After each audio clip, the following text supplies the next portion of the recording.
Olá pessoas, tudo bom? Hoje continuando nossa saga Final Fantasy, vamos para a nossa parte 3 e hoje eu vou complementar muito as coisas que ficaram faltando. Não, hoje nós vamos direto para as armas, equipamentos, itens e magias. E também um pouco dos monstros aí, que são monstros que não vão aparecer como summon, então eu vou dar uma adicionada que são monstros interessantes, tá? Começando pelo metal Mithril ou Mirfil, tá? Fale como você preferir, vindo das histórias de Tolkien, sendo um metal mais ou menos tão forte quanto o ferro e tão leve mais até que o aço, né? Praticamente um metal místico. Esse metal é recorrente na franquia Final Fantasy e praticamente toda a saga tem, tá? Ele não é a primeira vez que ele aparece nas obras de Tolkien, né? Ele é citado, provavelmente deve ser o aço com outro nome na mitologia inglesa, basicamente, né? Mas ele é citado aqui.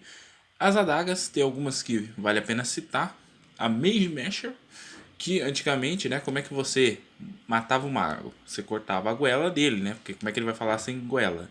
Né? Daí que vem o fato de deixar silence nos magos. Gladius, que nada mais é do que uma palavra em latim para espada pequena. Orichalcos, que é o minério atlântico oricalco, que vem das histórias que Platão falava sobre Atlântida. Vem de um minério específico de Atlântida. Claymore, que é só uma variação das armas medievais, das espadas medievais do século XV e século XVI. Excalibur ou Calibur, que é a espada do rei Arthur, erroneamente dita como a espada da pedra, tá? São espadas diferentes. A Excalibur é a espada que a Dama do Lago dá pro rei Arthur. Essa sim tem o nome de Excalibur ou Calibur. A Excalibur, que é uma sátira a Excalibur. Pur significa pobre ou podre, por isso que é Excalibur. A Ragnarok, que faz a semelhança com o Ragnarok da mitologia nórdica, ou seja, a espada do apocalipse, basicamente. Ultima Blade ou Ultima Weapon, Ultima Armor, todos esses últimos fazem referência à magia também.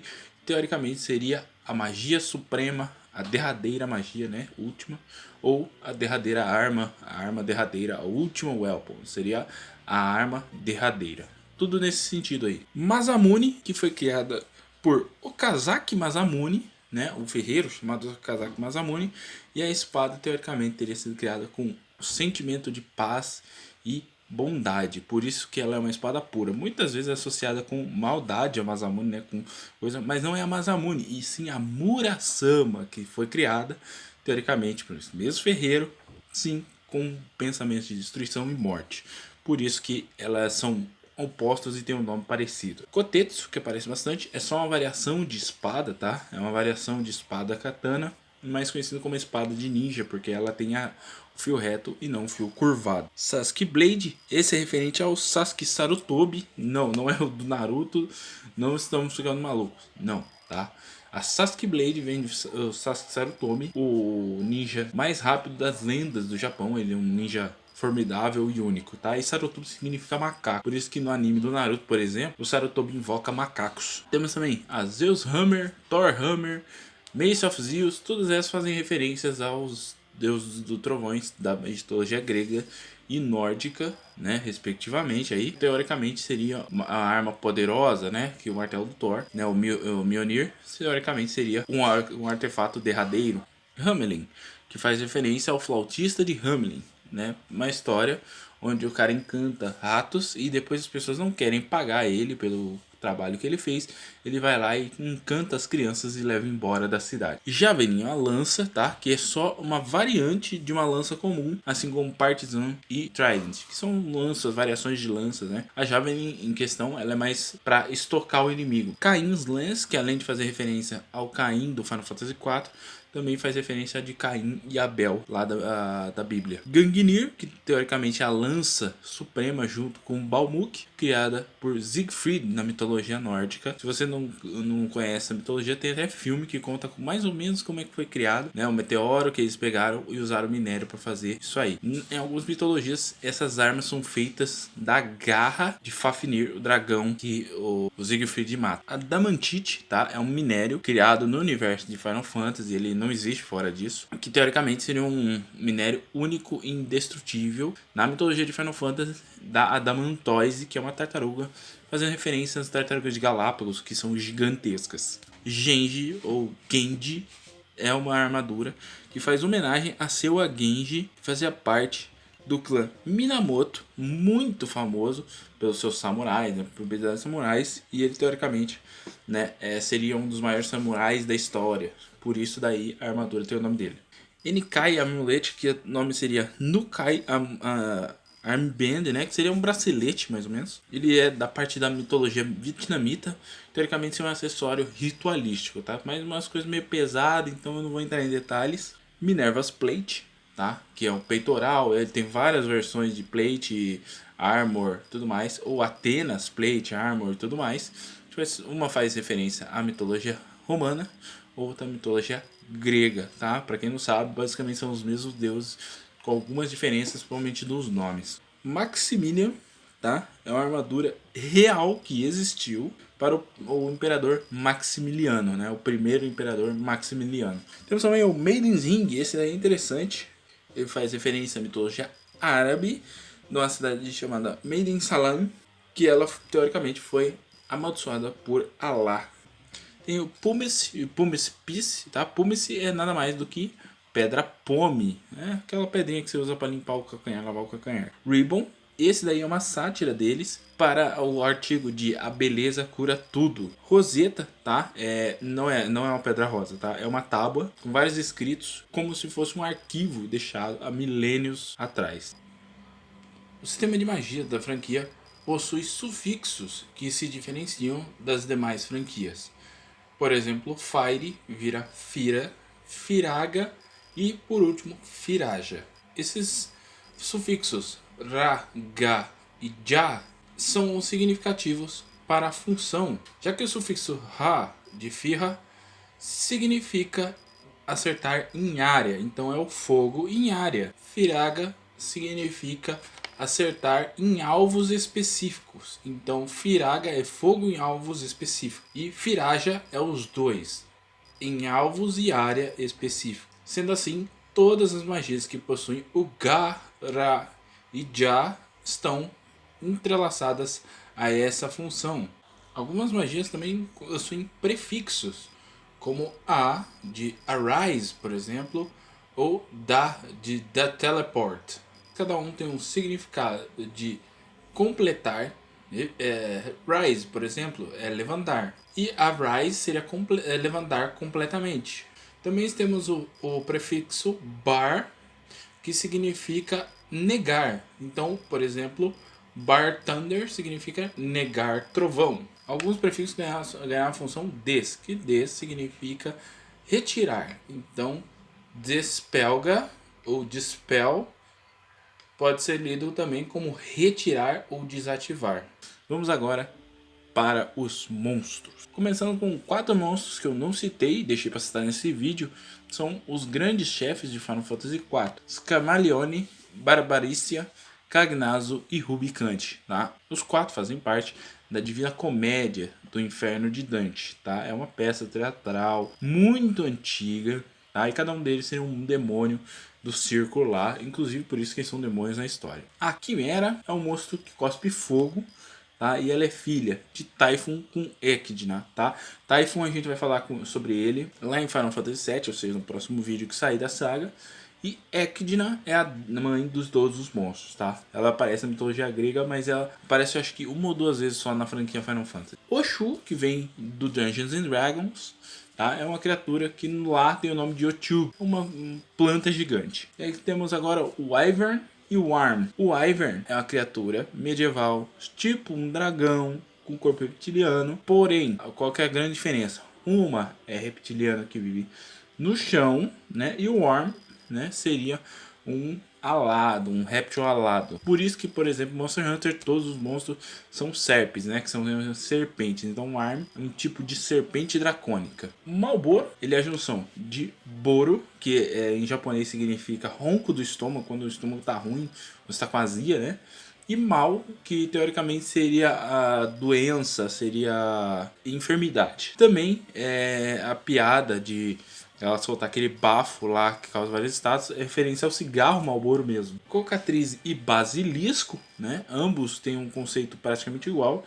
Diferença que o basilisco lembra bastante uma galinha, né? Uma galinha com asa reptiliana. Outro basilisco parece uma cobra gigante. Tá? É um filhote, é um ovo que é chocado por um sapo e o outro é um ovo chocado por uma serpente. A diferença é isso aí basicamente, tá? Ambos, se olharem nos olhos do inimigo, podem petrificar ou matar, dependendo da situação. Vamos para o Behemoth. Behemoth, tá? Ele é citado em Jó 40, 15 e 24. Quem não sabe ler a Bíblia, tá? Você vai lá, Jó. Aí tem um número grande. Você vai lá no 40. Aí tem lá, dentro desse aí tem os números pequenos. Vai do 15 até o 24. É citado como uma besta que lembra um gnu, um ser de chifre, um cachorro gigante, né? É uma criatura medonha que dizem que será solta no mundo no dia do apocalipse. Behemoth significa entidade extremamente gigante ou poderosa. Temos aí Scylla, né? É um monstro de mitologia grega. Ele é um monstro marinho, mas ele tem cabeça de cachorro, várias dentes, boca bem feia. Tá aparecendo aí na tela pra vocês, é bem horroroso. E tem esse formato meio deformado e tudo mais. É uma criatura bizonha. Evil Eye, que já apareceu em várias coisas da franquia, nada mais é que o Beholder do Dungeons and Dragons, tá? Pra quem assistiu Caverna do Dragão na TV, aí é aquele bicho lá que morre com a flor. Ahriman, que vem do persa, tá?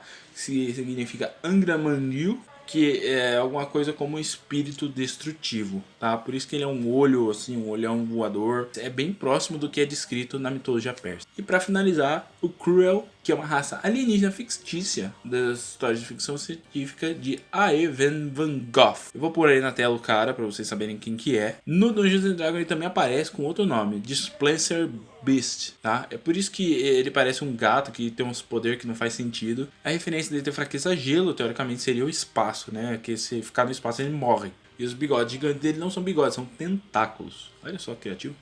Então, chega de falar disso, vamos para Final Fantasy Tactics. Sword in hand, a warrior clutches stone to breast. In sword etched, he his fading memories. In stone, his tempered skill.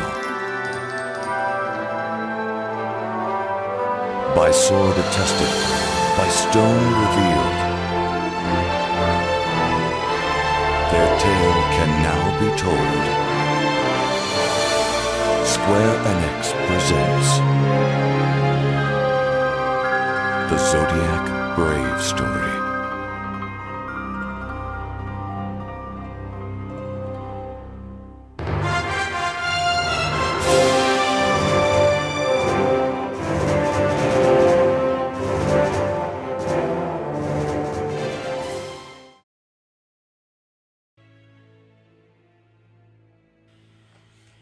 Antes da gente falar de Final Fantasy Tactics, nós temos que falar da saga Ogre Battle, tá? A saga Ogre Battle ela começou muito antes, lá no Nintendinho. Já no Super Nintendo, ela lançou um jogo chamado Knights of Lords, Tactics Ogre Knights of Lords, tá? Foi o primeiro experimento da franquia com jogos de tática. E por que isso é importante? Logo em seguida para o PlayStation 1 foi lançado Tactics Ogre Let Us Cling Together, tá? Que foi vendido só como Tactics Ogre. O diretor desse projeto foi Yasumi Matsuno. Quem é Yasumi Matsuno?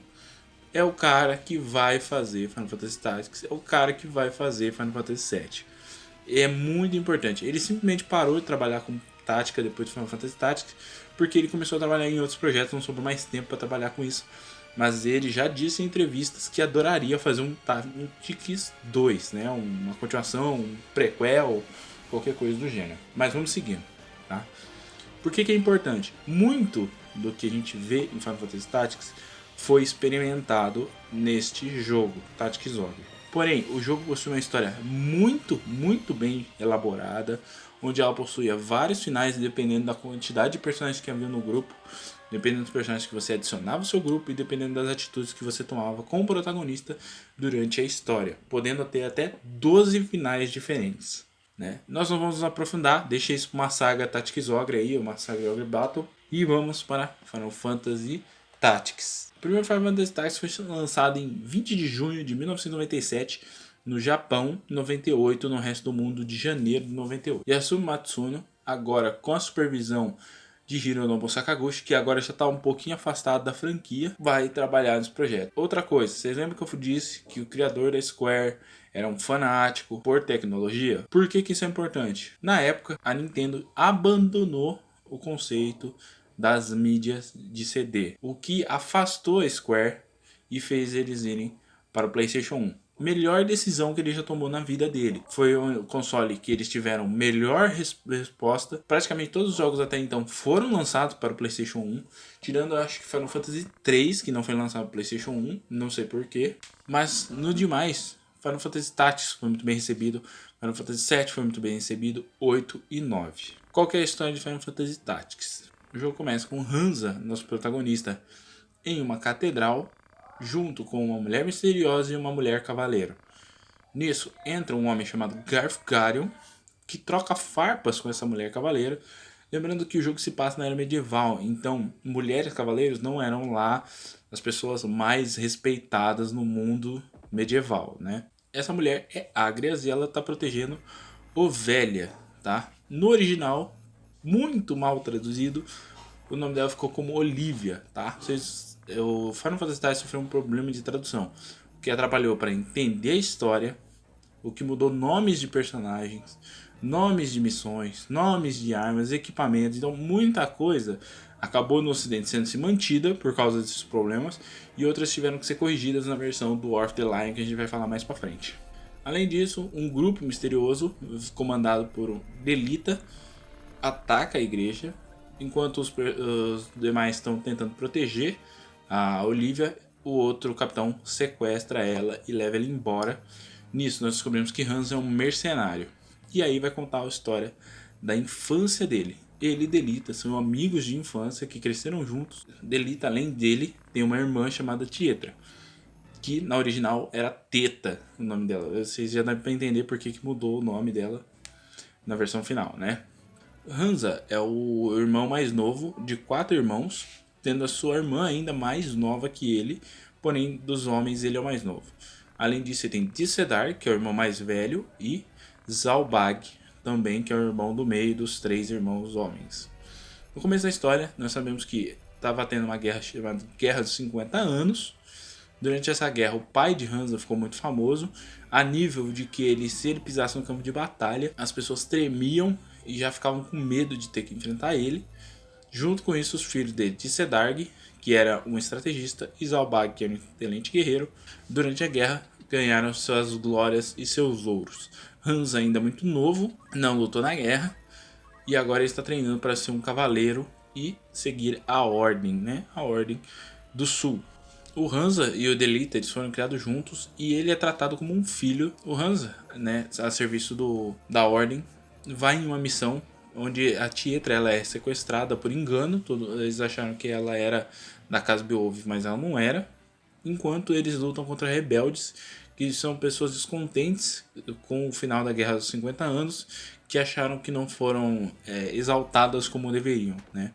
Dentre esses personagens tem a Mileuda, que no original era Miluda, e o Wildgraf, né? Ambos são os capitães dessa ordem, e a Mileuda ela é irmã dele. Quando ela morre na história, logo no começo, o Wildgraf meio que quer se vingar de todo mundo, né, da ordem, e por causa disso, mais pra frente, ele toma decisões meio arriscadas. A gente vai falar sobre isso. Eu tô dando alguns spoilers a mais aí, a pedido de quem assistiu o vídeo. Hans e Delita acabam resgatando um homem chamado Argaf, que no original era Algus, tá? Eu tô pondo o sobrenome da galera aí pra vocês não só verem o personagem, mas verem a diferença da tradução, né? Eu vou colocar primeiro o original, depois o que foi traduzido corretamente. né? Esse Argus, ele é um cara arrogante, um ex-nobre babaca e totalmente sem noção, né? E quando ele morre, você fala, morreu pouco, tinha que morrer mais. No decorrer desses eventos no passado, o Hansa, que nesse ponto da história ele é muito ingênuo, um personagem totalmente ingênuo e vazio, né? Hansa, ele é um ótimo protagonista. Diferente da maioria dos outros protagonistas que já tem um background e um peso, o Hansa a gente vai acompanhar toda a história dele. Quando ele não era ninguém até ele se tornar alguém. E o grande herói da história, de acordo com a mitologia de Táticas, é o Delita, tá? O Hansa nem nome tem na história e ela é contada a Haslund. Ele está contando essa história 400 anos depois e essa história foi dita por Oran, tá? O Oran, que no original era Olan, ele é um astromante e é quem escreveu e contou a história do Hansa. O pai dele é o Orlando, o Sidorfus Orlandel, o Thunder God, que lutou na Guerra dos 50 Anos junto com o pai do Hansa, tá? A gente vai falar mais sobre os outros personagens. Depois que Hansa vai atrás para tentar resgatar Tietra junto com Delita, o próprio irmão do Hansa, o Zalbag, ordena a August a matar o cara a qualquer custo. E aí, no meio disso, acaba matando a Tietra. No final dos eventos, tudo explode e Hansa acha que Delita morreu. E Delita depois conta que Tietra, ainda nos últimos minutos de vida lá, se jogou em cima dele e cobriu ele com o próprio corpo para proteger ele. Por isso que ele ainda está vivo, né? Voltando para o futuro, Hansa abandonou o nome dele, o nome Beowulf, e adotou o nome da mãe dele. E agora ele é um mercenário e só Garfgarion sabe quem ele é de verdade, né? Hansa resolve ir atrás para descobrir quem o Delita é. E aí Garfgarion viu que Hansa tinha interesse, vai atrás também para saber o que está acontecendo. Garfgarion é outro babaca na história, tá? Ele foi desligado da ordem justamente por ser um cara totalmente agressivo e ignorante e ter matado muita gente de forma cruel. E aí vamos falar agora dos personagens. Mais que eu falar isso, tá? É spoiler, tá? Quando eu for falar de alguns personagens, vocês vão ver que tem algumas informações ali a mais, tá? Temos o Duke Larg, que ele é como se fosse um parente dos Beowulf ali, porém ele é descendente direto do rei, tá? Ele é irmão da rainha. E o Goltana, um é o leão branco, que é o Larg, e o outro é o leão preto, que é o Goltana. A disputa de poder para tentar tomar o poder é entre os dois, e essa ovelha, ela é uma das supostas descendentes que vai tomar o trono. Então se alguém estiver controlando ela vai tomar o trono. A ideia dos caras não é usar ela, é matar ela para tirar ela do caminho. E o Delita, quando sequestra ela, na verdade está protegendo ela, tentando impedir que ela seja assassinada. Dentre eles, tá? Lá no começo do jogo aparece o Marquês Eldor, que é aliado do Goltana. Cada um desses personagens, na verdade, fazem parte de uma grande falcatrua, né? Uma grande organização para tentar tomar o poder. Cada um desses personagens vão descobrindo algumas coisas e no decorrer dos acontecimentos de falcatrua daqui, falcatrua dali, eles acabam descobrindo um poder ancestral. O que é esse poder ancestral? Há anos atrás, 13 guerreiros enfrentaram, são os Lucav, seriam as criaturas do Zodíaco. São seres que são mais parecidos com demônios, que estavam andando por Ivalice, que é o continente ali, e eles, usando a própria vida, selaram cada um desses 13 monstros. Os que aparecem no jogo, não são todos que aparecem, tá? Eles só são citados. O primeiro deles é o Belias, tá? Que no original é Velios. Ele tem o nome de Velios no original, né? Ele usa o Wildgraph e ele usa a Aura City, que é a esfera que dá o poder para se conectar com essas criaturas e onde eles estavam selados, de Ares. O Wildgraph acaba quase morrendo e usa isso para poder sobreviver. Temos o Cthulhu, o impuro, no original Kerklein, o rei impuro. Ele faz referência ao Cthulhu do Lovecraft, e ele é o do Escorpião. Ele usa o corpo do Cardinal Delacroix. Aí temos o Zarela, o Serafim da Morte. No original ele tem o nome de Zarela também, o Anjo da Morte no original. Adramalek, The Worth, que no original era... o nome é só escrito diferente, né? O Fantasma da Fúria.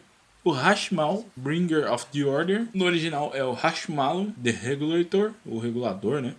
É o da Aura City de Leão. Todos eles aparecem no Final Fantasy XII, inclusive a última que aparece, mas se eu falar ela é um spoiler. Eles aparecem, só que a maioria deles tem um visual um pouco diferente. Principalmente o Hashmal. Nesse aqui ele é um gato com saia, né? Vocês estão vendo aí.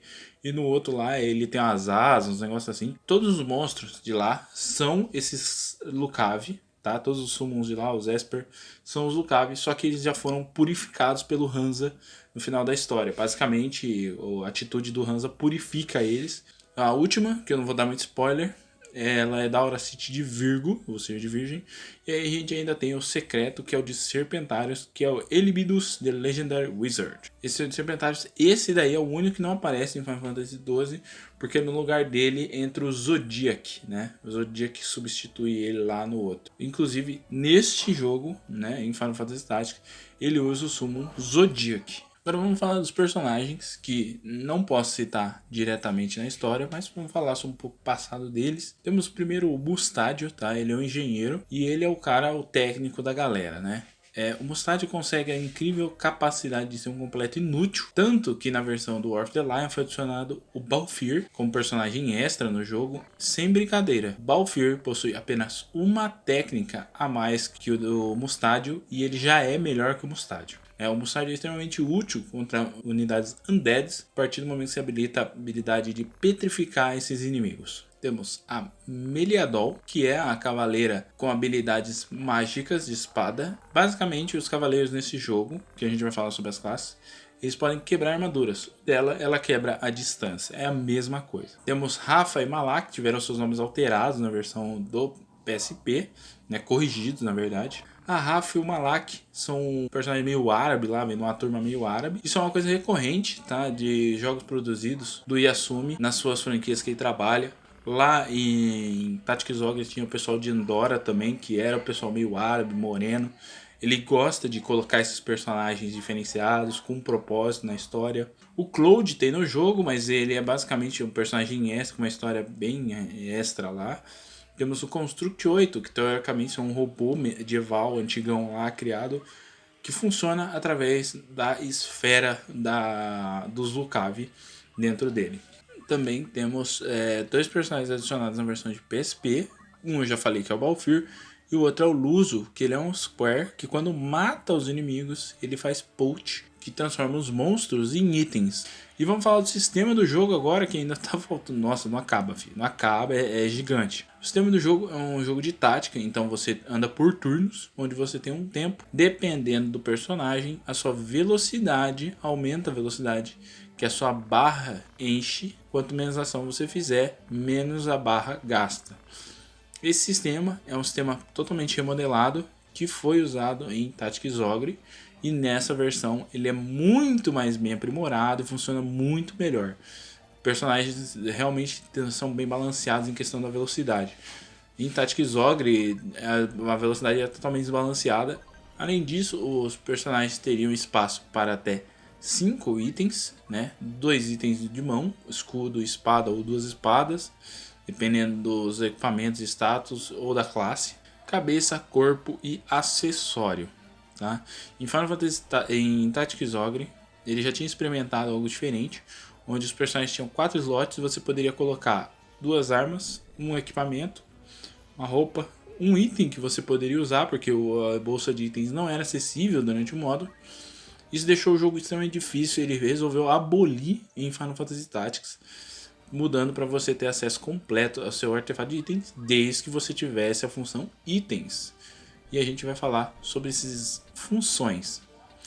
Em Final Fantasy Tactics, além dos equipamentos subirem seu HP e seu MP, você tinha as funções de habilidades. 2 habilidades, uma da classe fixa, uma secundária que você poderia escolher de outra classe que você liberou. Temos também a função de contramedida, que ao você ser danificado ou afetado por algum status, dependendo da sua contramedida, você poderia fazer um efeito. Tinham poucas na versão original e elas foram um pouquinho melhoradas na versão de PSP. A maioria delas continua exatamente igual. Temos a função de habilidade, onde você colocava e ativava uma habilidade para aquele personagem, e a de movimentação, que conforme você anda, você tem determinadas funções. Por exemplo, andar sobre lava, andar sobre a água, ignorar a altura e por aí vai. Além das classes padrões, né, que é o Square e o Schmeist, que é o químico, né, o alquimista, e o escudeiro, que é Square. Tínhamos também arqueiro, aritmético, bardo, só para homens, Black Mage, né, o mago negro, Dancer, que é só para mulher, Dragon, Geomancer, cavaleiro, mímico, monge, o monk, místico, esse é diferentão, tá? Ele tinha as magias de status. Esse aí ainda não tinha aparecido na franquia. Ninja, orador, ele tem a habilidade Talk Skill, tá? Isso é um conceito que ele trouxe lá do Tactics Ogre, onde o Denim poderia converter as unidades para ele, falando com as unidades. O orador tem várias coisas, aumentar status, diminuir bravura, aumentar bravura. Bravura que nesse jogo eu já falo sobre ela, tá? Samurai, invocador, que é o summoner, Thief, que é o ladrão, né?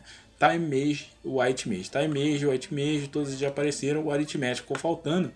Ele usa as magias de acordo com uma numeração. É bem randômico. Você precisa prestar muita atenção, porque ele aparece quem vai acertar, o que vai acertar, quanto tempo vai demorar para acertar.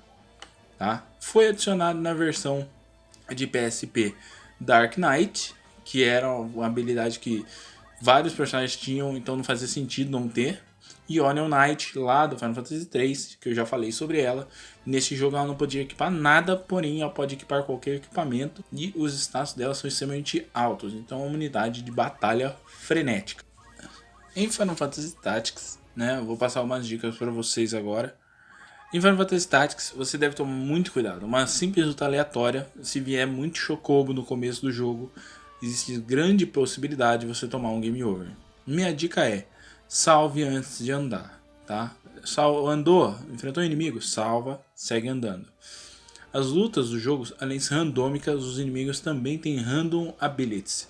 Alguns têm sempre habilidades fixas, que vão vir mais ou menos no mesmo nível que você, tirando na parte da história. E outros podem vir com habilidades randômicas. Você pode simplesmente tomar um summon, porque o cara tá com Fate no 80, porque randomicamente ele veio e matar o seu time inteiro. Pode acontecer? Pode acontecer. Fate e Brave, tá? Quanto maior o seu Brave, mais forte você bate. Quanto maior o seu Fate, mais magia você bate. Porém, tá? Se o seu Brave baixar demais, você vira galinha, né? Daí que tem a habilidade do Beowulf, de transformar os outros em galinha. O Fate, se você subir demais ou baixar demais, ele pode sair do seu grupo. Tá? O personagem pode quitar do seu grupo porque, teoricamente, ele alcançou o ápice da sua fé, né? Se você aumentar demais a fé dele. Então tem que tomar muito cuidado com isso, tá? O personagem ideal é deixar em torno de 60 de bravura e 70 de Fate, tá? Outras dicas: JB Boost, tá? É uma das habilidades de Square mais simples que tem, que é 250 pontos. Compre ela, seja a primeira habilidade a comprar. Porque você vai precisar para upar muitos personagens. A média que você precisa é de 8.000 por classe. Se você quiser farmar, existem em algumas partes do game, você pode procurar na internet, lugares onde dá para você diminuir o seu nível. Então dá para você subir o seu JP e ficar pisando no trap para ir diminuindo o seu nível, tá? Isso daí é uma técnica que muito jogador que faz, porém speedrunners não usam porque não dá tempo, né? Tem que ir logo. E eu particularmente prefiro não usar porque você subir de nível no jogo facilita muito, apesar dos inimigos ficarem muito mais fortes. Então é isso, pessoal. Terminamos Final Fantasy Tactics. Muita coisa para falar, tá? Se eu esquecer alguma coisinha aí que eu ver na hora da edição, vai estar aparecendo na tela na hora que eu tô falando, um condicional, alguma coisa que eu tive que cortar por causa que não ficou tão bom, bem falado, alguma coisa assim, vai estar lá. O Advance e o A2 vão ficar para o vídeo do Final Fantasy VIII. Lá no começo eu vou adicionar. Porque eu não consegui achar nada sobre informações diretas do jogo, só coisas em espanhol, só espanhol gostou desse jogo, então ficou bem ruim para mim falar sobre ele, né? Então eu vou ter que jogar o game para ver legal e tudo mais. Todos os outros jogos aqui que eu falei, eu já joguei, já zerei faz pouco tempo. Final Fantasy 1 e 2 eu já estou rejogando eles depois que eu fiz o vídeo, então provavelmente a parte 1 e a parte 2, quando eu terminar tudo, eu vou refazer as duas porque faltou algumas coisinhas lá. No demais, é isso. E não esqueça de deixar o like, se inscrever no canal, Mete o dedo no sininho aí. E até o próximo vídeo de Final Fantasy.